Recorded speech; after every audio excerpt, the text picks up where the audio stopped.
One of my favorite mechanics from Shatterscape, my book, is the idea, now, and it is an idea that's a little bit strange to people, that your ability scores are not going to be a bonus on rolls. They're going to be something very different. They're going to be a resource pool. They're a resource that you spend in order to get power. This way, you actually interact with your ability scores every single time you play the game. You don't just write it down and occasionally check the numeric bonus that's associated with the score that doesn't match, and lots of math with ability scores, but no actual application in the game. That's what we see in D&D, and it's also what we see in Pathfinder and a number of other games. But what if it's actually a resource pool? What if you have 6 pools of power that you get to draw from in order to use all of your special stuff? That sounds a lot more interesting. So let me go through a couple of ability scores. Let's go through the core 6 ability scores and see what they look like when they've become resource pools. First up, we have strength.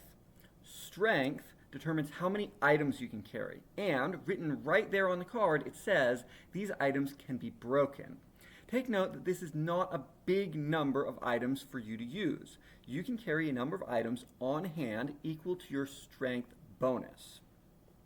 In D&D, that is somewhere between -1 and 5. Now, keep in mind, these are items in your hands. You can use these items anytime you want. Maybe it's a sword at your belt. Maybe it's a potion on your bandolier. Maybe it's actually in your hand. You also have a backpack that can store up to 5 items, but you have to spend an action to go get those items before you can use it. So if you're in the middle of a stressful situation, it's not going to work out quite as well. This immediately increases the tension of the game because you know that you cannot bring all 16 weapons you own. And maybe bringing along a donkey or wagon or a handcart actually makes sense now. It also speeds up the game.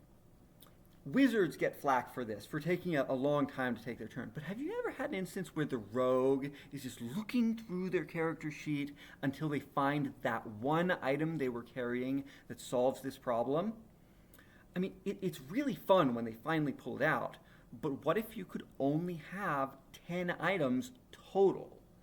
Well, you're not going to take forever figuring out what to use because you planned it before you walked into this dangerous place. And that makes the game go a lot faster. It allows the tension to stay there rather than completely dissipate while you read over your character sheet.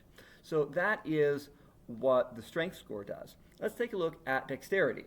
Okay, so when we look at this dexterity, oh, this is weird. Dexterity is used for rolls, for skills. It's used to determine who goes first in combat, and your armor class. I don't see a resource pool here. Is it your armor class? Yes, it is. According to my version of the rules, if you have a dexterity score that is less than 10, people are just going to start automatically hitting you. Now, there is no armor class. Instead, it's called a dodge rating, and the armor is damage reduction. So you're going to get hit over and over and over and over again if you don't have a high dexterity. But then there's the issue of going first in combat. I don't think I really need to explain to veteran players why going first in combat is important, but the short version is, if you go last, then you might be dead before your turn comes up. So high dexterity means you don't have that problem. Okay, third ability score. There are actually 2 versions of this. I called them resilience and fortitude.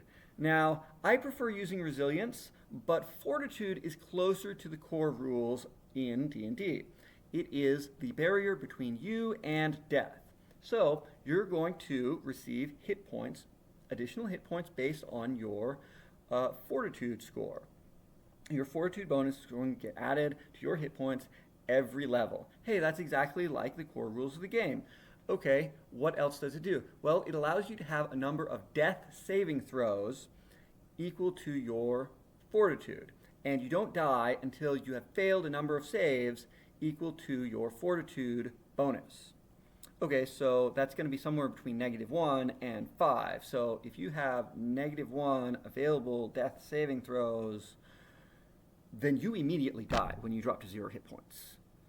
And that ratchets up the tension of the game a lot. This is the barrier between you and death, and if you didn't invest in it, don't be surprised when you die. Okay, so that wraps it up for the physical ability scores. Next, we're going to go into the mental scores, and the mental scores are a little more complicated. First, we have intelligence, and intelligence is weird because I tied intelligence to your experience pool. You don't gain more experience by having higher intelligence. Instead, you get memorization slots. And you can actually memorize class features for the next level in your class if you use your memorization slots on it. It takes 2 memorization slots to get a class feature, or you can spend 1 memorization slot to get an extra skill or proficiency in an item, an additional spell that you can prepare every day. How exciting! What a great reason to have high intelligence. Oh, and by the way, these are also your attunement slots for magic items. So if you have an intelligence of 5, you can now attune 5 items, not 3. But if you have an intelligence of 8, that's a -1 on your penalty, a -1 on your bonus, it becomes a penalty, then you can't attune magic items, which sucks, but it really differentiates the characters a lot more, doesn't it? Alright, so next up is wisdom. I renamed wisdom into composure because, let's be honest, if these characters were wise, they would not be leaving their homes to slay the troll. That is not a wise decision. Leave that to somebody else who's paid to do it. Okay, so composure. How well can you maintain your composure? This is the sanity system that I introduced, and the reason why I introduced it as a sanity system is because the will saving throw is tied to wisdom. So the system for this, I have a whole nother video for it. The idea is you're going to receive a number of compulsions and you can ignore several of them based on your composure rating.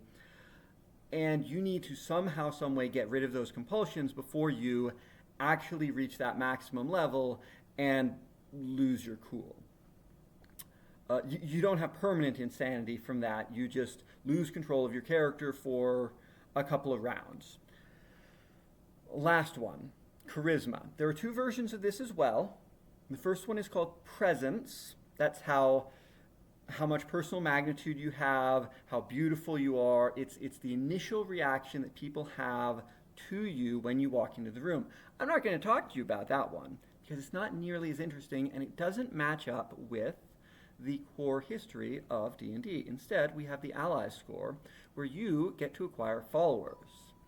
Followers have 1 hit point each, which means that a single hit is going to drop them to 0 and they will probably die.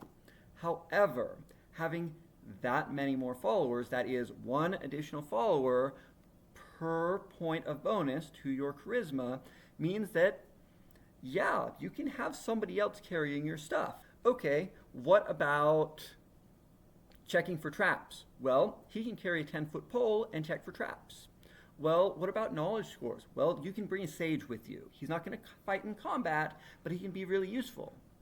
Okay, let me put a little disclaimer on this. Followers have big limitations. They're only allowed to carry 1 item available for your use per follower level. Now, followers have different levels. You could have a level 1, level 2, level 3, level 6 follower, but each level that follower has, if it's a level 5 follower, then it's going to take up 5 follower slots. Well, guess what? Humans and elves and dwarves cannot have a charisma bonus greater than 5. They cap the ability score at 20, so you can't have a bonus greater than 5. If you have a level 5 follower, you don't get any other followers. And even the level 5 follower, he's only carrying 5 items. And you don't have a stat card for him. All of his bonuses on rolls are equal to his follower level. It makes bookkeeping so much easier. And it's just exciting, isn't it? It's just exciting.